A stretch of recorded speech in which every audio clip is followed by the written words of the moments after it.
music, so this is slightly beneficial for me, but I love to know what other people are listening to.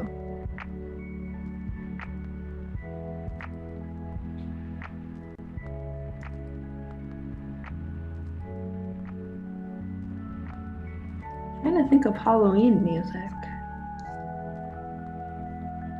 Awesome. So we're gonna go ahead and I'm gonna do some housekeeping to go ahead and talk about a few things about Zoom to make sure everyone feels comfortable interacting with this event today. Just to let you know, we are all live streaming this event to our social media platforms so other people can enjoy all of our amazing content that's out there, and that it gets sent over to our YouTube. So if at any point you need to step away or you are not able to get something or want to go back and rewatch it, it will be available on YouTube after this. And a lot of the information that we cover, we do have some really cool resource links that we'll be sharing with you after this event. You want to go ahead and check your email. That's how it will be sent out, as well as some information about Tech by Choice. For the housekeeping, for this session, we will be able to have our conversations and keep chatting to each other using the Zoom chat.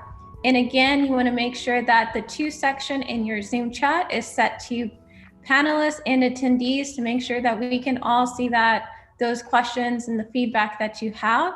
So if at any point you want to say something, go ahead and use that chat. We're here to help. And if you have questions, you can post it here, or you can go ahead and use the Q&A little button that's at the bottom of your Zoom panel. And from there, you'll be able to post questions and we'll be able to answer that in a more succinct way. But if you can't get to that for whatever reason, go ahead and throw your questions into the chat. We'll have moderators like me and Vanessa there to go ahead and help you moderate the chat and get those questions answered. Oh, we're playing a commercial. Yeah, that's awkward. Maybe I should have paused that before jumping into the house cleaning. Thank you, Vanessa. And this is why we have moderators and help for these events, because everything is better together. So yeah, so we went over some housekeeping. Again, if you run into any problems, definitely reach out in the chat. We'll be able to answer those questions. Before we jump into today's session, I want to give a brief introduction to Tech by Choice for those of you who are not members. Tech by Choice is a nonprofit that's on a mission to increase diversity in STEM by making sure underrepresented groups know that tech is a place for them to enter, stay, and have a really good time in. So we do offer sessions like this to expose people to the different avenues in tech and the roles that you can have, as well as we make sure that we are addressing all of the burdens that people may face. So we offer things like what to do, courses about what to do if you face discrimination. We have open, honest discussions about mental health and making sure that people have access to things that'll help them build their financial literacy. So if Tech by Choice sounds like a place that you would like to join, make sure you check the Slack. I will go ahead and post our membership link. And if you haven't joined already, you can use that link to do so. Because Tech by Choice focuses on making space for underrepresented groups, we do have a strict code of conduct. And that code of conduct just quickly is a summary of some of the things that we don't allow to make sure that we keep this space safe and open for all of us to learn.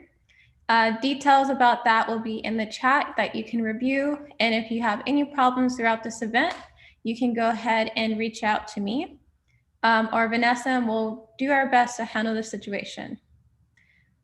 But that's the end of my housekeeping chores. I really hope you enjoyed this session. We are very thankful that Robert is here to talk to us about cybersecurity from the company's perspective. I don't want to take away all of your thunder, Robert, so I'm going to go ahead and pass the mic over to you. And I am going to go ahead and get out of this little box. Okay. Thank you so much. Just a quick housekeeping question on my side. Communication, I'd love to make this as interactive as possible. Are we just able to use chat, or can we also open up and unmute folks? We can allow folks to unmute. And I think that's fine. I'm trying to figure out how to bulk unmute, but we will give people the option to unmute and chat if that's okay. Yeah. That would be great for me. I mean, it's a small group, and the more interactive we can make it, the better off I think the presentation will be. Awesome. So Perfect. going. Okay, you can go ahead and take over. All right. Okay. Just let me know when everybody is unmuted. So welcome everybody. I am very excited to give this presentation. I wanted to start off and ask, it looks like everybody's unmuted, which is super cool. I wanted to start off and ask how many folks, and we can either do show of hands or you can chime in on chat, but saw Masha's presentation on intro to security from an attacker's perspective.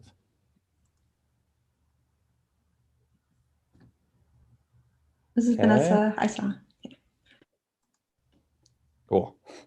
All right. So it looks like about half the folks saw it. My understanding is that presentation is online. So if anything in this presentation doesn't make any sense, you're like, I really wish I understood the attacker side of things, that presentation is available for you as well. So if you haven't seen it. But let me go ahead and share my screen and we can jump in. Great. I assume everyone can see my screen. Thank you. Perfect.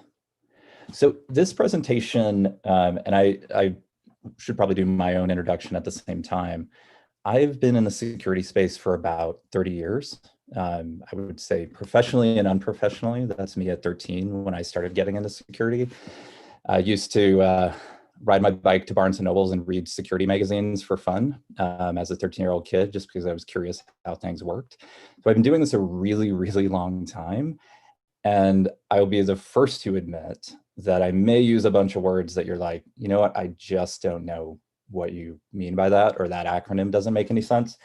Security, like a lot of things over time, you just start to pick up and you forget what you didn't know in the past. So if there's anything that doesn't make sense, I would just say, please step in, ask questions, whether you want to unmute yourself or ask in chat, just let us know and I'm happy to pause and answer any questions. But at a high level, I have been working in security pretty much my entire professional career. So started in '98, working at Microsoft, led security teams for Office and what became Office 365, joined Salesforce in 2007 when the company was, I think, 250, 300 people, somewhere around there, and stayed with Salesforce and built up that security team until, I think, the company was about 25,000 folks. So saw really tremendous growth, which was great because got to see security basically implemented when the company was first starting. I was one of the first couple of security folks, but all the way up to really large enterprise. And now, and I won't spend much time talking about it, but CEO and co-founder of Elevate Security with Masha, who spoke a couple of weeks back on the attacker side. So let's jump in. So I imagine everybody here, anytime you turn on the news, you're seeing that there's some new security breach. You know, whether it's Garmin, whether it's Twitter, whether it's Yahoo, whether it's like British Airways, fairly recently as well. There's just constant number of breaches happening, and it's super, super common. And if you take a look at, and you want to dive in, I'm not going to spend a ton of time here, but if you want to dive in, one of the best resources that you'll find is the Verizon Data Breach Report. So what they do is pull data from a bunch of different incident responders who take a look at breaches and incidents across the world, mostly at larger companies that have security teams. And they do analysis of those data sets to determine the most common ways these breaches happen. And it's just an amazing treasure trove of resources of a resource if you want to dive in, you want to understand how attackers work. And the flip side of that is true as well, because it's what are the most common things that you would want to defend against. And I bring this up because I think there is a belief in security that's a little bit unfounded. I want to ask everybody here, how smart do you think attackers need to be? So if they're trying to break into a company, trying to find these vulnerabilities, how smart do they need to be?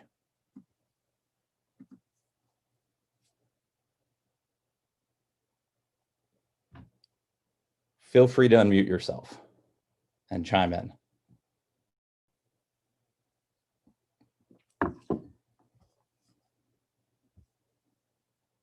Or chat. Or I can call on Liz.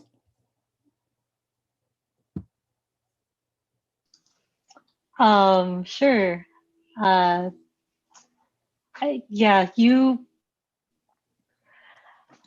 don't know. So according to some things I've read, you have to be very smart, but I don't think you have to actually be that smart. You just have to trick other people.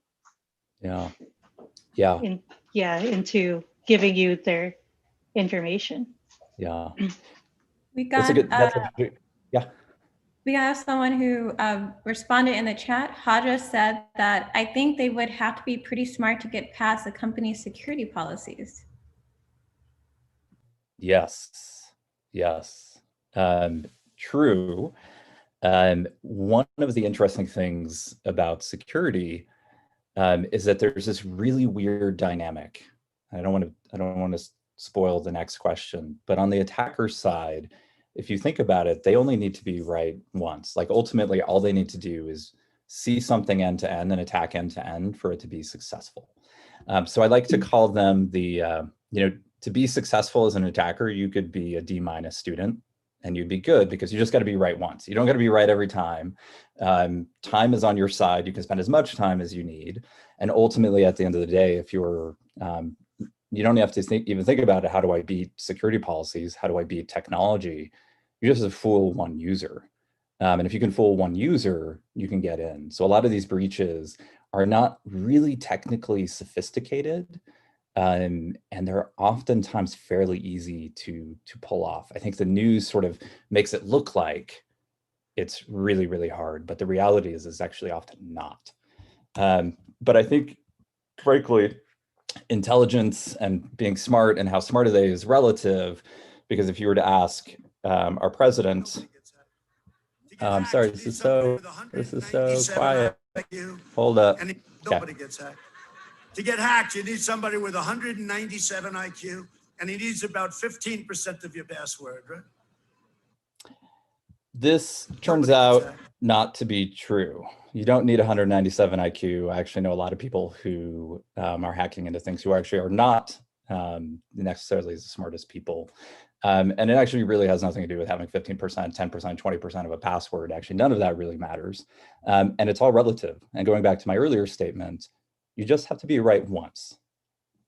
But and you have to be right once, because we can think of security as a model of Swiss cheese, where there are holes in your infrastructure and there are holes in your capabilities and there are holes in your policies and controls.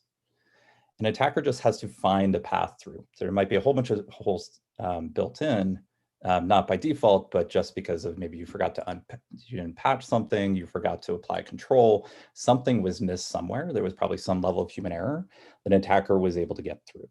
I'm going to refer back to this model at some point, but these layers that you see here are often referred to as defense in depth, meaning if one control fails or if one policy fails, that there are others in place that help to defend against an attacker, getting all the way through.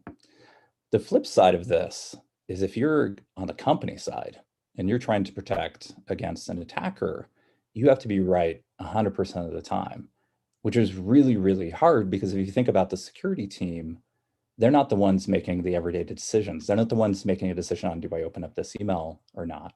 They're not the ones that decide whether or not to click on a link. They're not the ones who decide, am I going to use a strong password on this site or a weak password?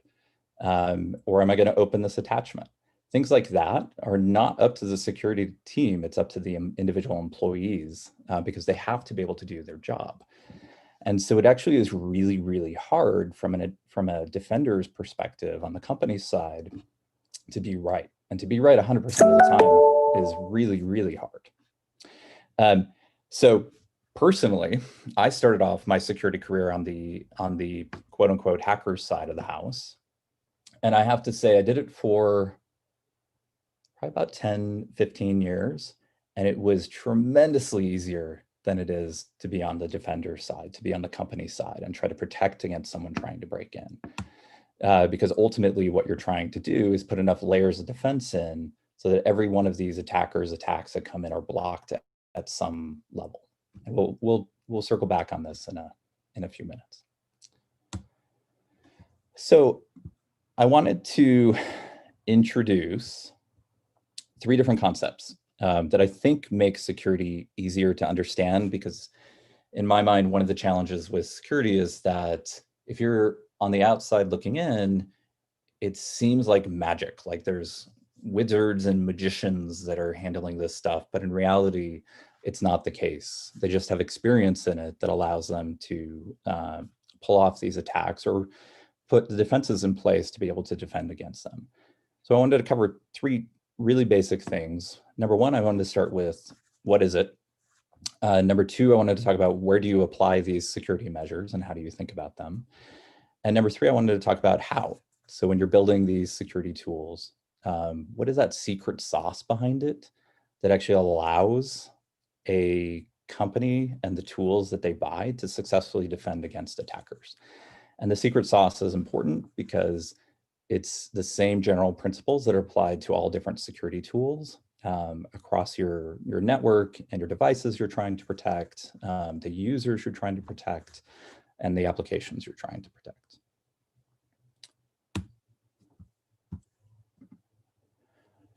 So what does security do? And you can actually, if you go online, you'll find a bunch of different angles from which people look at this. But the way I always think about it is it's 4 basic things. Number 1, they have to focus on identification. And when I say identification, what I mean by that is, what do I have? What am I trying to protect? And who am I trying to protect it from? So identification can come in the form of what systems do I have in place, meaning what servers, what applications, what users, and what data is presented within those systems. But once you've identified it, and if you can't identify it, you can't protect it, right? It's the old, you can't manage what you can't measure. The same thing is true around identification. If you don't know what you have, so you have services in AWS that nobody has any idea about, you can't protect it as a security team because you don't know anything about it. So having a clear strategy around how do you identify the things that you're trying to protect is the number 1 thing that you need to focus on as a defender. And it's way harder than it sounds. It's actually tremendously difficult because you can imagine the marketing team decides to go in and says, hey, we want to buy licenses of Marketo, and they buy it on a credit card. The security team has no idea. So there needs to be a lot of work put into place to make sure that you have a clear understanding of what's being purchased, how it's being used, and who it's being used by, and what data it has in it. But once you identify things, the next thing is really a triad I call protection, detection, and response. Protection is about how do I stop bad guys and bad girls from doing the wrong thing, the attackers, how do I stop them? Detection is about, there's going to be some things that I probably won't be able to protect against, but I can detect them on the back end. So I might not stop it, but I might see some bad behavior after that I might be able to detect.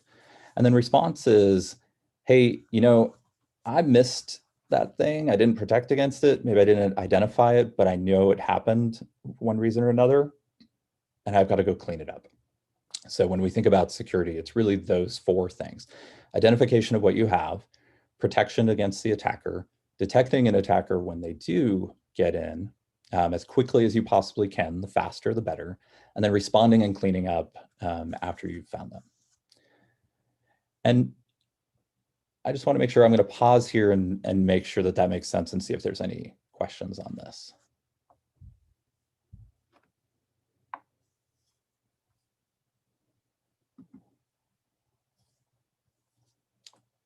All right. Feel free to chime in if you'd like at any point, and I'm happy to pause and answer any questions. So the next thing I wanted to cover, and this is probably the least professional slide you've ever seen. I built it in MS Paint, but I wanted to focus on where security investments happen. So we just covered what, now I want to talk about where. And security can happen on a number of different layers. So remember when I showed the Swiss cheese, different layers of defense? Each of those layers represents a layer you see here. So I could invest in the network, so traffic that's going from my clients and endpoints and devices outside of my network or to other networks. I can focus on the application. And on the application side, these are the services that you would typically use. It would be, how do I lock down Office? How do I lock down Dropbox? Services like that. I could focus on protecting the data. I can focus on protecting the user, my employees, or I can focus on the host. And the host being the devices and servers, cell phones, things like that. And what we see historically in security is these investments actually follow a sine wave.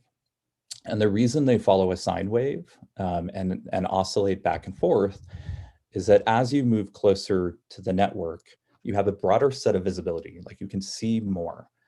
But as you go further away from the producer of that traffic, what ends up happening is you lose sight of context. It's a difference between someone having a satellite in space and looking down at Earth, the visibility that you're able to see there, versus someone who has a camera that's in your hometown and takes a picture, and the visibility and context they have there. It's just significantly better. And you can think of that oscillation very similarly to network and host being the devices. So typical network control is going to be something like a firewall. And I don't know if that's a new word or not.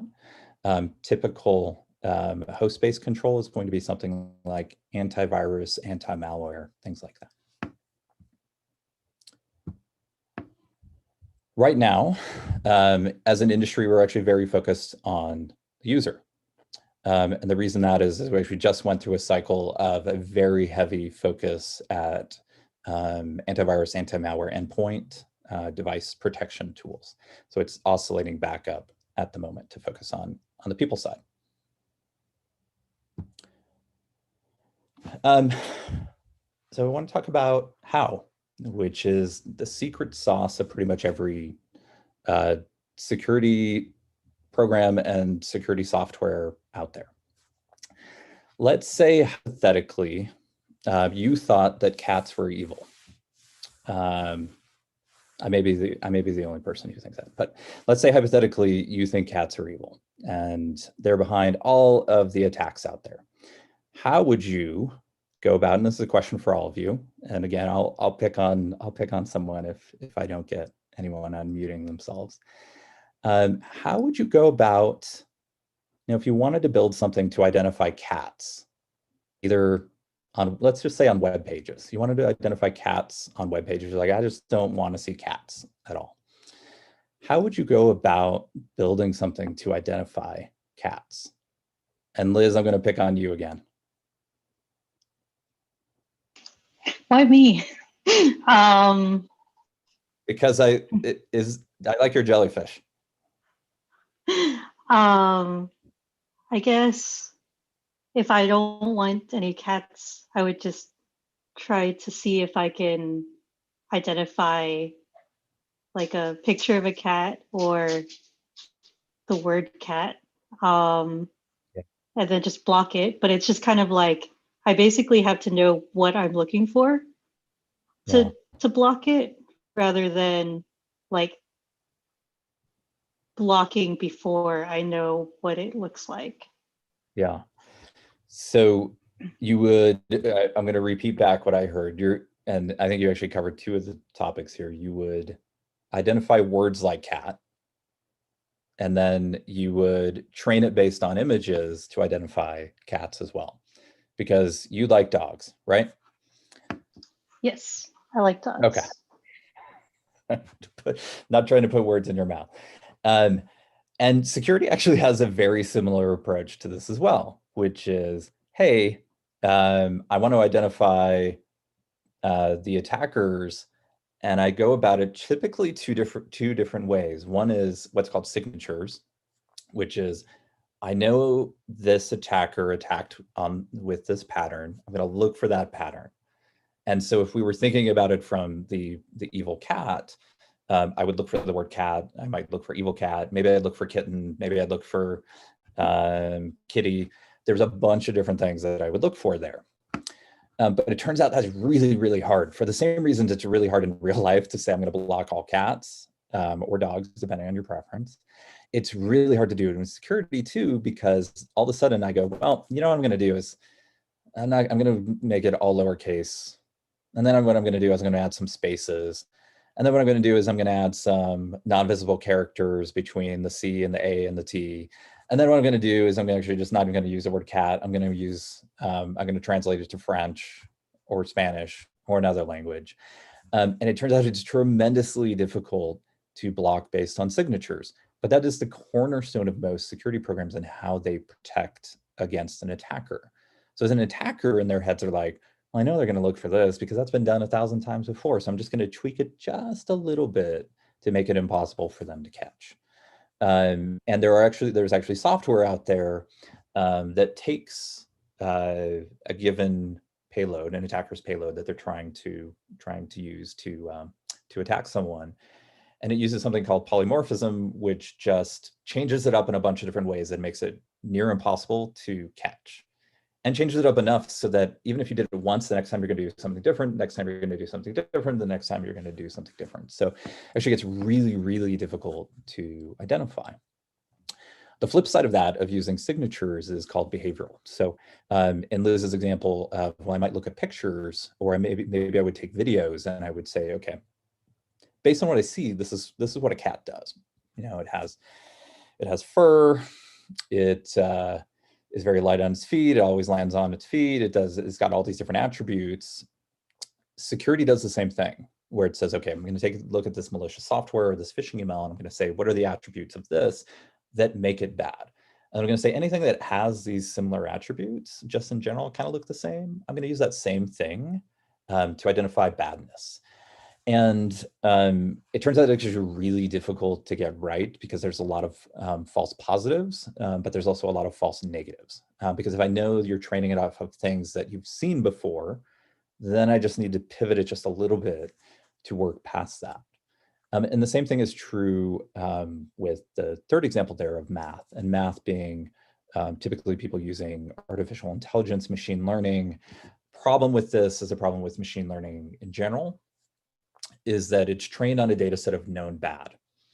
And if it's trained on a data set of known bad, it means two things. One, the attacker, if I can get you to train it on my badness to think it's good, I've just won. And number two, like training on a data set of quote unquote known good or known bad doesn't necessarily actually mean it's good or bad. It just means based on what you've seen in the past, it has similar, positive or negative attributes to it. So in some ways, it's actually very similar to behavioral. All of this to say that there's no foolproof way of actually getting security right. And it is always a cat and mouse game. And unfortunately, the attacker almost always wins. I'll give you a super simple example there. One of the teams that I ran at Salesforce, we called it the red team. And the red team's job was, as an outside attacker, to pretend to be an outside attacker, to break in to Salesforce.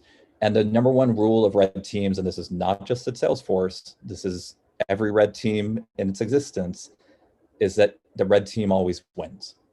They are always able to get in. It's more a question of, are they detected and how much time does it take them? So just keep that in mind as we go through this. So you would think that given how much security is in the news, that security would actually be getting a whole lot better. And it is actually much better than it was 30 years ago when I started, where there was literally no security for anything. But it actually is really hard as a defender to know what to do. I mean, this picture right here, what I'm showing is about, there's maybe 500, maybe 600 different vendors on here. That's of 4,000 security vendors in existence. And as a buyer, when you look at that and you say, I have 4,000 vendors I need to choose from to figure out how do I defend my company, that's really overwhelming and really hard to do.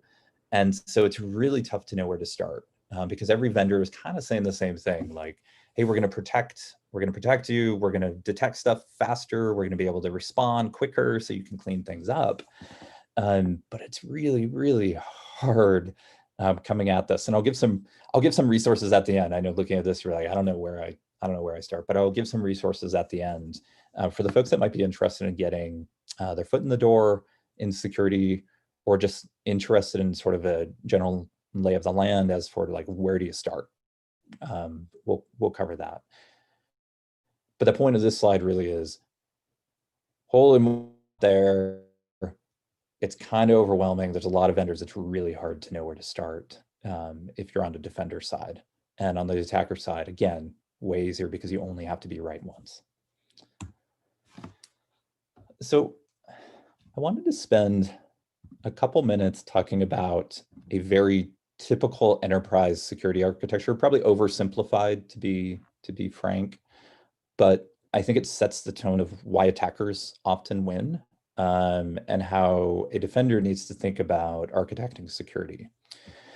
So if we think about very simple enterprise security architectures, on the left over here, you've got the internet and you've got email that's being sent back and forth.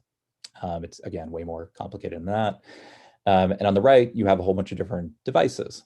So it could be laptops, could be desktops, could be mobile devices. It doesn't really matter, but there's some sort of screen that a user is using to access the resources on the left. Over here, you have an email server, and this is just routing email that your employees send to folks outside of your company, but also doing the same for email sent outside of your company internally. And over here, these red brick walls are firewalls.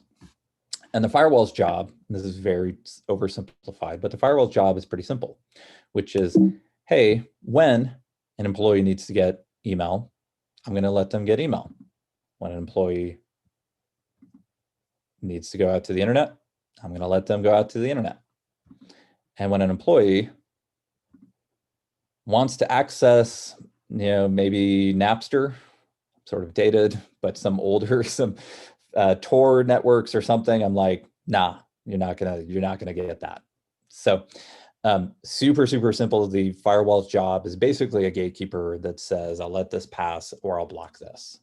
And that's great, except, and it actually, hold on. And that's great because as an attacker, if I'm sending a bunch of requests over and I'm trying to break into your corporate network, the firewall is going to block all of them because the attacker, everything on the firewall says, don't allow someone from the internet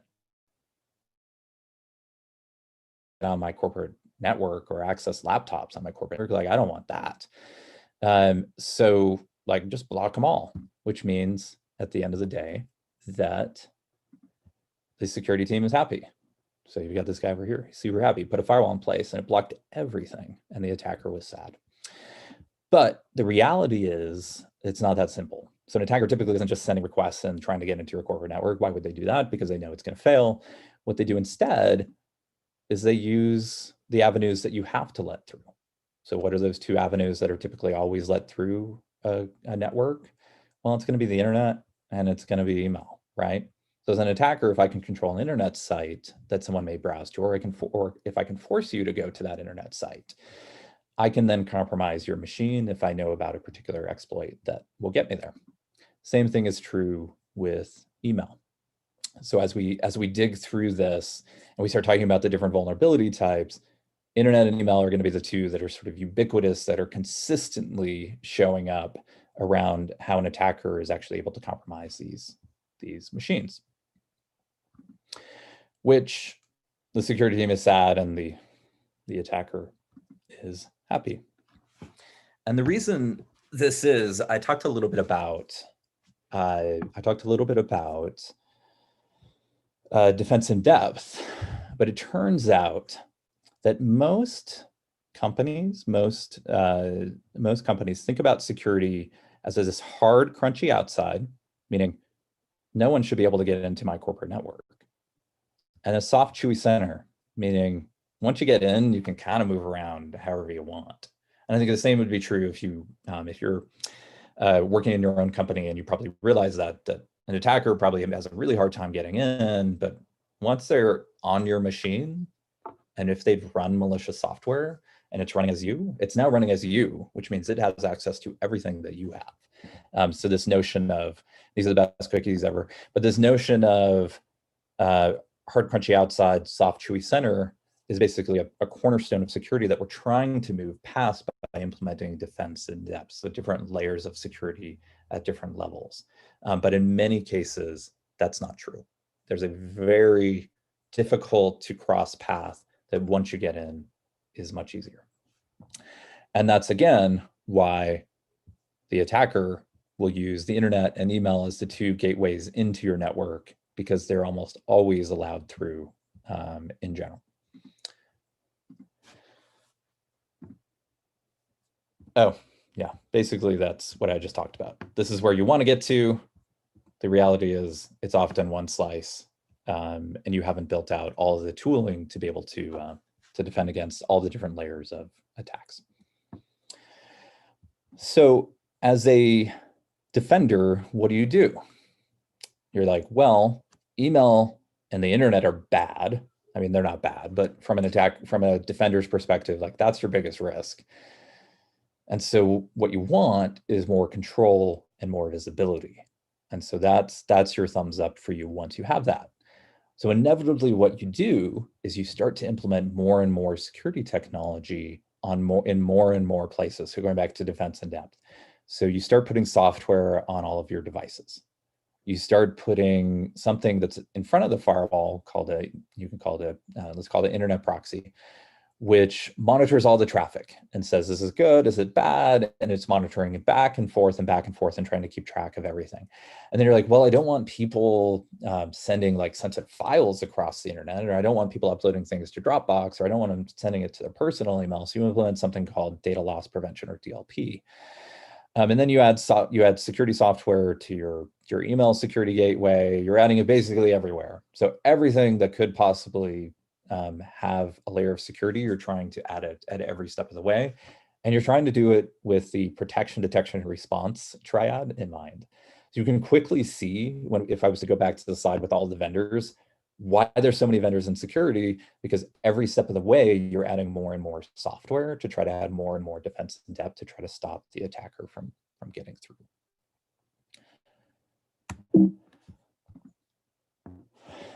But the reality is, I've been talking about a traditional corporate network. And in the pandemic, actually even before the pandemic, those really didn't exist anymore. Like, we invested all of this time and effort in having a great security posture inside of our corporate network. But the reality is that as more people work from home and distributed work and bring your own device, and we're using cloud services now, we're no longer looking at and using servers that might reside in your corporate network. All of the security controls that you had in place before now are, I don't want to say they're useless, but their use is much less than it was before. And so we need to actually now go back and retrofit security on all of the places that are now opened up because of a new cloud distributed work, bring your own device world that we're in right now. And so there's actually a lot of work happening in most security teams around this exact thing. There was a question from Haja, the cost of work from home no one talks about. I wonder if there will be more breaches. That is a great point, and I thank you for reminding me on something that has happened in the pandemic, which is the number of phishing attacks is up 700% since March. which is amazing. I guess it's not amazing. It's horrible, but it also is amazing the fact that it's up that much. And the reason it's up that much is because now you've got a whole bunch of unprotected machines accessing resources that were protected before. Same thing is true with malicious software. The same thing is true with ransomware. They're 2 to 3 times, there's a 2 to 3x increase in those attacks as well. So it's definitely had a major, major impact. And actually is one of the reasons why when I showed the sine wave of security, it's actually flipping back up to the user. And the user, and when we talk about people, the important thing there is, they've got to know what the right and the wrong thing is, because a lot of the security controls that you had in place just disappeared. So you need to be able to train them, but you also need to provide the right safeguards for them to make the right decisions too. So I wanted to spend a little bit of time, and I'm purposely reusing actually some of the slides. If you saw Masha's talk, I'm purposely reusing some of the slides because I wanted to talk about it, not from the attacker side, but from the defender side of the house. So how do people attack?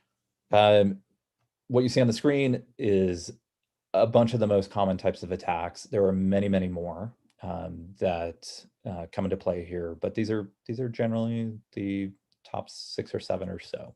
I'm going to pick 3 of them and talk through how a defender actually defends against these. We don't have time to go through all of them, but I'm happy to answer any questions if there are any at the end. And the 3 I'm going to cover are the 3 most common. So it's going to be phishing, malicious software, malware, and password security. So let's start with phishing. Phishing starts almost always with an email. Could be a text message, could be an email, could be Slack message, come from different angles, but as a communication out to you that does one of 3 things. It's going to try to steal your credentials, going to try to execute malicious software, or it's going to drive you into taking some action. And we'll talk about each of those.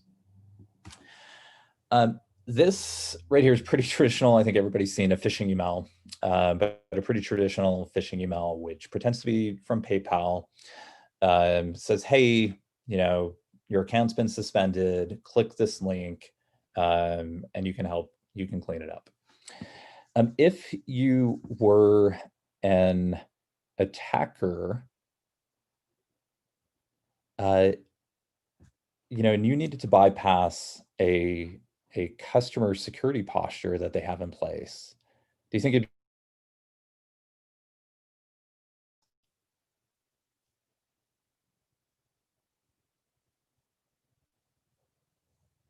Liz?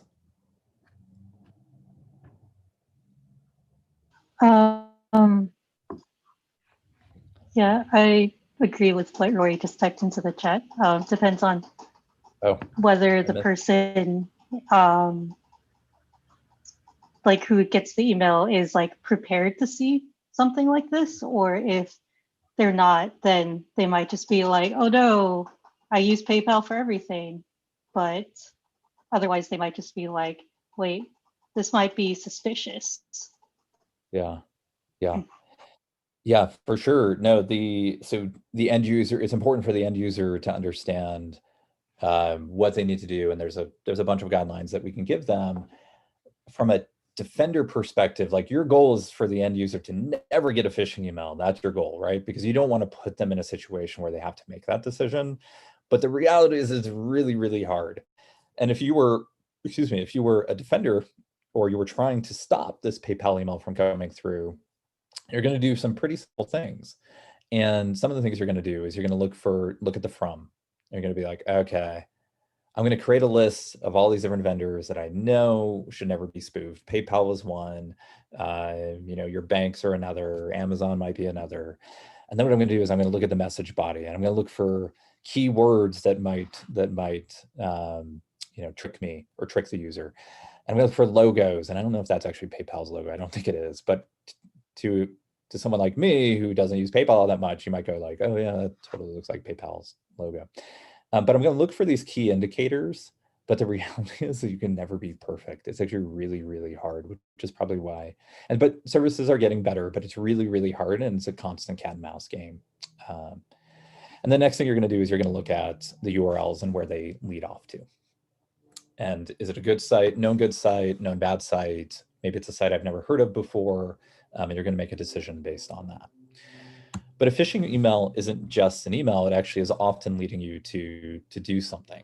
And you were going to take the same approach here for a credential stealing type attack. So in this case, you would click the link. What they're trying to do is get the username and password of PayPal.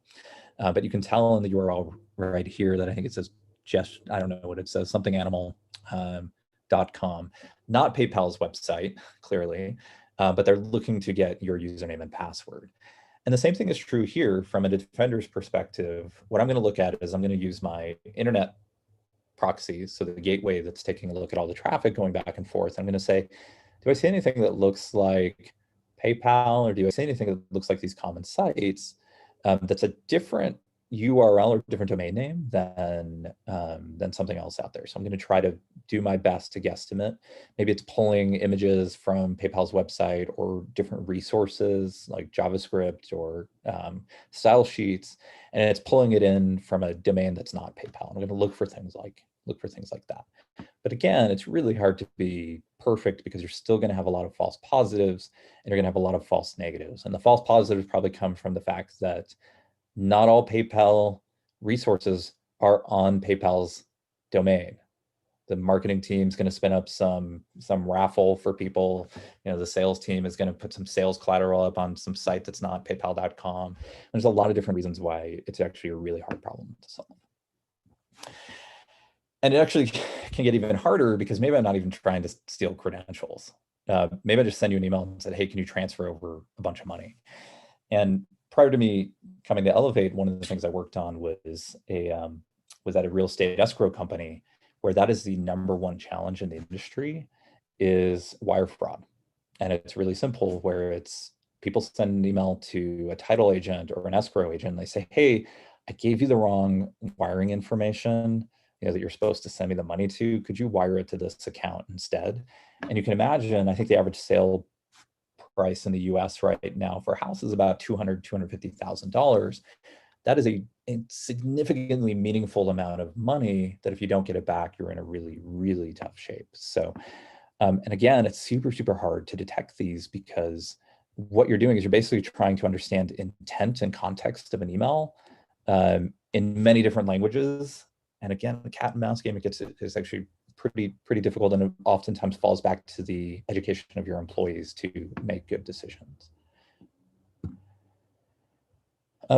One of the most common ways that phishing actually gets defended against, though, is using two-factor authentication. Because going back to the credential stealing attack, if I need your username, your password, and then I need you on a separate device to authorize that request or that login, all of a sudden the attacker is out of that loop. The attacker can't authorize it for you because they may not have access to they probably don't have access to your mobile phone or whatever device you have the additional authentication app on. So if we do anything, this is one of the key ways that we can help defend our companies. It's just adding another extra layer on top of username and passwords.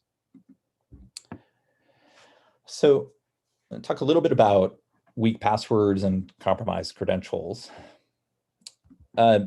Passwords are really hard to get right. The average user on the internet has over 100 sites that they have login and credentials for. You take a guess, throw a number out in chat of how many passwords the average person has.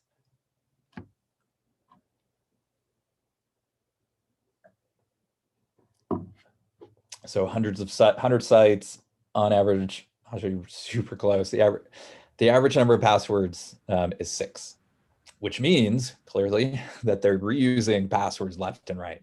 And even if they're not reusing passwords, I think there's a really great comedian just put out a Netflix special where he basically said, you know, I started with a decent password, which was my dog's name. And then they told me I couldn't use that password anymore and I needed a number. So what did I do? I added a 1 at the end. And then they told me my number wasn't good enough. So they asked me to add a special character. What special character did I add? An exclamation mark at the end. Then they asked, and then they told me I had to change the password. So I changed the 1 to a 2. Everybody has those exact same patterns. So even when we don't reuse passwords, we're still generally not using great passwords. And that's super, super important because if you're able to hack a cloud service like an Adobe, a Yahoo, and there's many, many different examples of these. And if you take a look at a site called Have I Been Pwned, you'll see it. People will find these websites that have been and services that have been breached, use those passwords to then attack other sites. They're basically just stuffing those same credentials in a bunch of different sites. And the only way to solve against that, thank you, Vanessa. The only way to solve against that is MFA and using password managers. Password managers are great because from a company perspective, you don't have to worry about people creating good passwords because the password manager will do it for you. And all you need to do is say, hey, 10-character password, has these attributes, special characters, etc., upper, lowercase, all those different things. So really important that you get control of passwords because it's basically the front door key to many different services and sites. Skip over that. Malware stands for malicious software. Comes from a lot of different places, but at the end of the day, it's going to be an executable file. If you're a Windows user, you might see .exe files. If you're a Mac user, you might see, I think they're DMG. There's a bunch of different file extension formats. But ultimately, and it could be an Office document with macros embedded, or it could be files that if you're a developer that you compile that had malicious code wrapped into it. But at the end of the day, what the attacker is trying to do is they're trying to get you to run code on your machine so that they can assume your identity. And once they assume your identity, literally, this is the #1 rule of the 10 immutable laws of security that Microsoft came out with about 10 years ago. It's not your machine anymore, and every account you have access to on that machine is not really your account anymore because the attacker has access to it. So when we talk about what can malicious software do, whatever it wants, really, because it's you and it's going to run as you. And if it wants to install ransomware to block you from accessing files, it can do that. If it wants to change your password, it can do that. If it wants to log into your bank account because or ride on a login to your bank account and transfer money, it can do that. So anything it wants, which means it's super, super powerful and a massively difficult once you have malware installed to defend against. Liz, another question for you. Let's say you wanted to get malware through and send it to an employee at emc.com. How might you do that?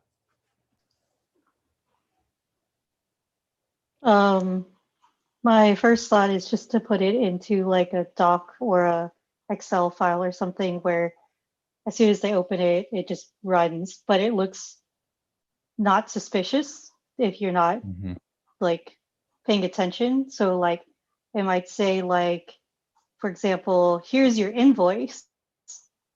And then you're like, wait, I didn't purchase anything. So you open it to see what you're getting charged for, but it turns out it's just malware or something like that. Yeah. So that actually is a really good example, which is if I sent you a file that looks legitimate and I get you to open it and maybe there's embedded code that is in it, a macro, for example, in an Office document, if I can get you to run that, all of a sudden I'm running code on your machine as well. Typically an attacker is going to have some urgency around these emails. So they're going to say something like, hey, I need you to update your security software, go to this website, or they might say, hey, I need you to confirm, the payroll plan, or nobody on your team is going to get paid, or whatever the case might be. There's urgency around it to drive them to take action and download that file and execute that file.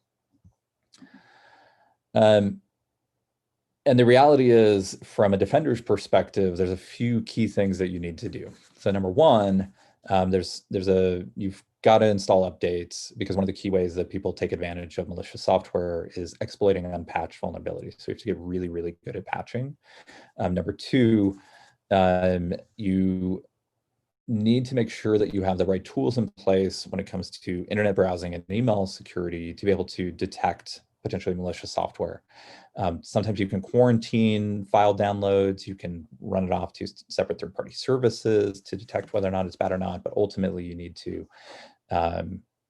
be able to find a way to identify it as best you can.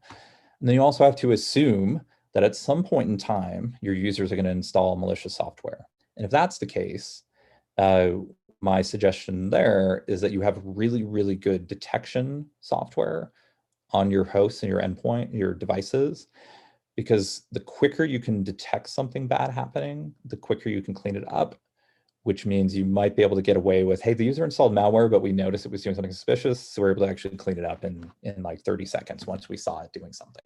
So it actually wasn't able to execute all the way through. I already went through this section. Sorry, there's a repeat. I know we're right up against time, and these are my last couple slides, so I'll get through them quickly, and then I'm happy to answer questions and stay on a little longer if folks have any.